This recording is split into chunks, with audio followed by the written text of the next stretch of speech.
Რაუჯდება თბილისის მერიას ახალი წლის აღნიშვნა. ორგანიზაცია ფლანგვის დეტექტორის ინფორმაციით დედაქალაქის მერია ეგრეთ წოდებული ტენდერისა და გამარტივებული შესყიდვის გზით ახალი წლისთვის დაახლოებით 10 მილიონი ლარის დახარჯვას გეგმავს. ორგანიზაციის კვლევაში ნათქვამია, რომ მერია და შპს თბილსერვის ჯგუფი წლებია ახალი წლისთვის ტენდერების ნაცვლად გამარტივებულ შესყიდვებს აცხადებენ, რაც კორუფციის რისკებს ზრდის. თბილისში ახალი წლის ღონისძიება გაცილებით ზურიჯდება, ვიდრე ზოგიერთ ევროპულ ქვეყანაში. ჟანა აკოფაშვილი ჩაგორთვება პირდაპირ ეთერში ამ თემით. გისმენ ჟანა. დიახ, 10 მილიონ ლარს დახარჯავს თბილისის მერია სახელმწიფო კონცერტებისთვის.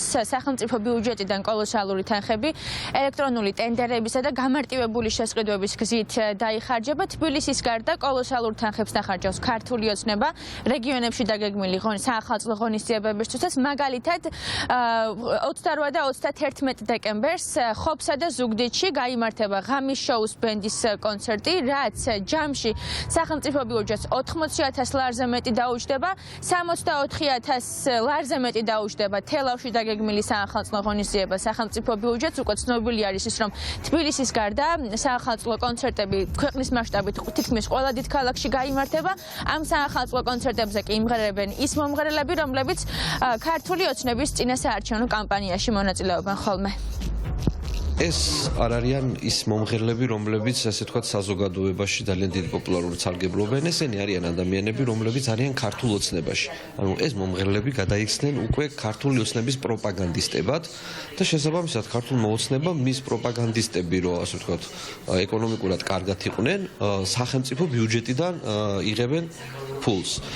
ამ ადამიანებს არ გამოუხატავთ მათი პოზიცია ძალადობასთან დაკავშირებით, იმ კრიზისთან დაკავშირებით, რა კრიზისშიც ახლა არის ქვეყანა. ამიტომ ეს პროპაგანდისტები სარგებელს იღებენ ქართული ოცნებიდან და ეს სარგებელი არის ჩვენი ფული, ანუ ჩვენი ფულით ვაფინანსებთ ქართული ოცნების პროპაგანდისტებს. გაუმჭირვალი არის შერჩევის პროცესი, გაუმჭირვალი არის შესყიდვის პროცესი, ანუ ის გასაგებია, რომ ექსკლუზიური უფლებამოსილება არის, მაგრამ რატომ კონკრეტულად ქართული ოცნების პროპაგანდისტები აი ამას ვერ ხსნის ვერც ერთი მუნიციპალიტეტი. თბილისის მერიამ და შპს თბილსერვის ჯგუფმა რამდენიმე გამარტივებული შესყიდვა და ელექტრონული ტენდერი გამოაცხადეს. თბილისის მერიის ერთ-ერთი გამარტივებული შესყიდვა, რომელზეც თანხმობა 28 ნოემბერს მიიღო, 8 მილიონ ლარს აღემატება, საიდანაც დაახლოებით 4,500,000 ლარის ხელშეკრულებები გამარტივებული გზით უკვე გაფორმებული არის. თვითონ გამარტივებული შესყიდვის გამოცხადება არის თავის მხრივ პრობლემური, იმიტომ რომ ერთი მხრივ ამცირებს კონკურენციას, მეორე მხრივ ასევე ზრდის კორუფციის რისკებსაც, იმიტომ რომ უმეტეს შემთხვევაში ჩვენი კვლევებიც და პრაქტიკაც, არსებული პრაქტიკაც მივხვდებს იმაზე, რომ ხელშეკრულებები ფორმდება ძირითადად მთავრობასთან, ან თუნდაც ამ შემთხვევაში თბილისის მერიასთან დაახლოებულ კომპანიებთან და პირებთან.